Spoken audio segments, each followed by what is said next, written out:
ஓம் சாந்தி. இன்றைய அவ்யஸ்த சமீக்ஞை ஒற்றுமை மற்றும் நம்பிக்கை எனும் சிறப்புகள் மூலம் வெற்றி நிரம்பியவராக ஆகுக.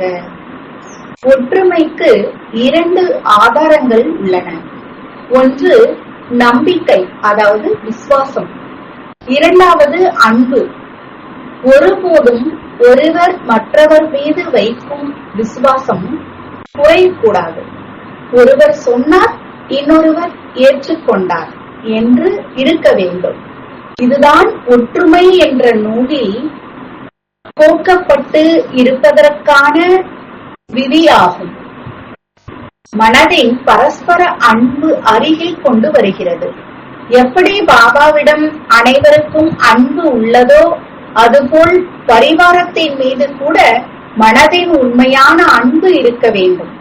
இதற்காக சுபமான இருந்து அனைவருக்கும் மதிப்பு கொடுங்கள்.